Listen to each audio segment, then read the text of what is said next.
हाय, good afternoon.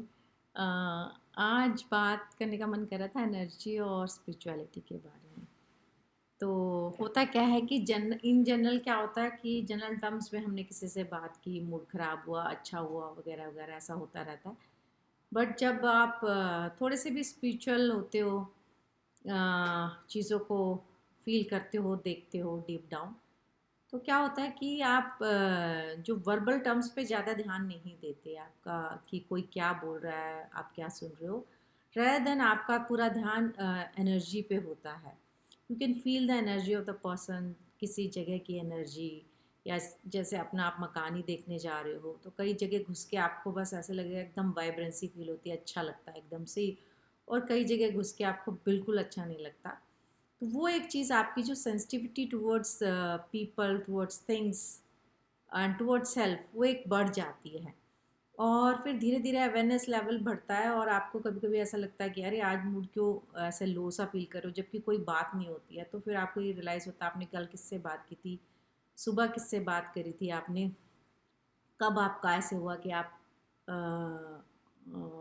का mood जो है वो लो हो गया। और फिर आपको रियलाइज़ होता है कि जब भी क्या होगा कि स्पिरिचुअल हो गए, सेंसिटिविटी बढ़ेगी।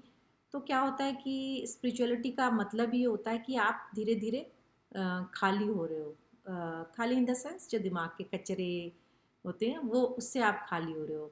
तो फिर खाली जगह है तो वो भरेगी आके दबड़ दबड़, या तो उसको अच्छे से आप भर लो, है ना। क्योंकि ये तो चलेगा सिस्टम, जो भी खाली जगह उसमें आएगी एनर्जी भरने को। और आपने नहीं भरी है तो आपको ये बहुत ध्यान रखना पड़ता है कि आपने किससे बात कर ली, आप किसके समक्ष चले गए, कौन सी एनर्जी ले ली। अ, परमहंसा योगानंदा की एक बुक है, एक तो ऑटोबायोग्राफी है, एक और है उसका, उनकी बुक। और उन्होंने साफ साफ लिखा है कि जो लोग हैं वो आपको जो एनर्जी को स्पॉन्ज की तरह सोख जाते हैं। और वो बात सच है कि आप अच्छे भले बैठे होगे अपने सोफे पे और 1 घंटा आपने किसी से बात कर ली, और उसके बाद आपको एकदम ड्रेन फील होता है। तो क्या होता है, क्योंकि वो आपकी जो एनर्जी थी वो सक हो गई। तो और उसमें ऐसा हम कुछ ज़्यादा कुछ कर भी नहीं सकते, क्योंकि ये ऑटोमेटिक प्रोसेस है।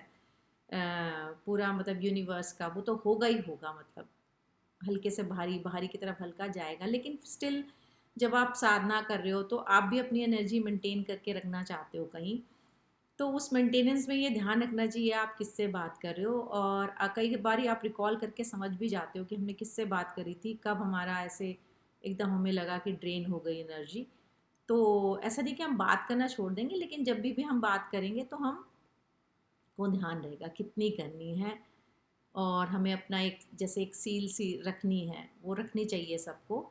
नहीं तो आप रोज़ अपना वो कुआं भरोगे, रोज़ खाली हो जाएगा, डबल उससे नेगेटिव हो जाएगा, तो कोई फ़ायदा नहीं है। क्योंकि कहीं ना कहीं जो स्पिरिचुअलिटी होती है, या कोई ऐसा नहीं होता कि हमने आज ये बस गीता रामायण पढ़ ली और कुछ करा, 2 मिनट चैंटिंग की और सारा सब बिल्कुल आ गए वापस। वो ऐसा नहीं, ये तो मतलब हमारे ईयर्स का और मेरे ख्याल से जन्मों जन्मांतर का प्रोसेस है। धीरे धीरे धीरे, जैसे वो बोलते हैं ना कि जो इंक की बॉटल होती है, तो इंक की बॉटल में से ऐसे तो नहीं है कि इंक आपने निकाल दी और वो साफ़ हो गई, है ना। चारों तरफ उसके दबाव के लगा ही रहता है इंक। वो जब तक तुम उसमें पानी अच्छा साफ डालते नहीं जाओगे, वो जो है इंक नहीं जाएगी, उसमें टाइम लगेगा। तो ऐसे ही हमारे दिमाग का कचरा भी होता है, दिमाग का कचरा या जो भी, मतलब हम अपने को जैसे खाली करते हैं स्पिरिचुअलिटी में, अपने को बिल्कुल हल्का रखते हैं। तो वो बहुत लंबा प्रोसेस, और वो ऑटोमेटिक होता है, ऐसा नहीं कि हम कुछ स्पेशल करते हैं, बट स्टिल फिर थोड़ी देर में आके हमको पता लगने लगता है प्रोसेस, कि हाँ भाई ऐसा प्रोसेस है।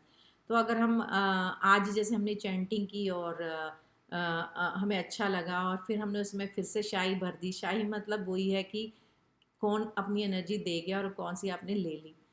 तो वो चीज़ का बहुत ध्यान रखना चाहिए कि कहाँ हमें वाइब्रेंसी फील हो रही है, कहाँ हमें अच्छा लग रहा है बैठ के, और किसके बाद हमारा मूड ख़राब हो गया। क्योंकि जन्मों जन्मांतर की आदतें जो हैं, किस वो चल रहा है, आपकी असेंशन चल रही है, और साथ साथ आपकी जो आदतें हैं वो भी चल रही हैं। हो सकता है आप बहुत टॉकेटिव हो, आपको बहुत बात करने की आदत है, आपको रुका ही नहीं जाता, और फिर आपको समझ आती है मैंने क्यों बात कर ली, क्यों मैं ड्रेन हो गए।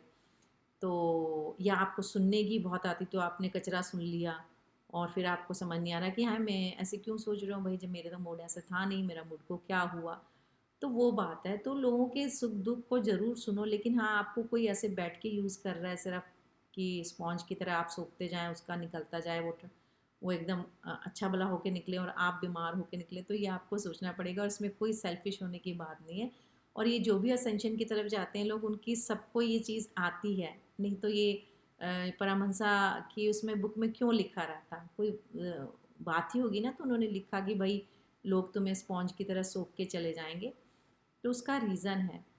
तो बस यही कहना चाहती थी। और दूसरे टर्म्स में क्या है कि बहुत इस चीज़ के फ़ायदे भी हैं कि आपने अगर एनर्जी सेंस कर ली, तो आपको पता है कि आपको किस राह जाना है, किस राह नहीं जाना। आपको कुछ गूगल करने की ज़रूरत नहीं है, आपको लोगों से बातें करने की और आपको लुक एंड सी की ज़रूरत नहीं होती। अगर आप एनर्जी फील कर लें किसी सिचुएशन, किसी जगह की, किसी व्यक्ति विशेष की, आपको पता है, फिर एक बार एनर्जी पता लग गई कि कहाँ घुसना है, कहाँ नहीं जाना, किस डायरेक्शन में जाना, तो वो बड़ी फ़ायदे की चीज़ भी है एक्चुअली, बड़ी साइलेंटली बहुत अच्छे से काम हो जाता है।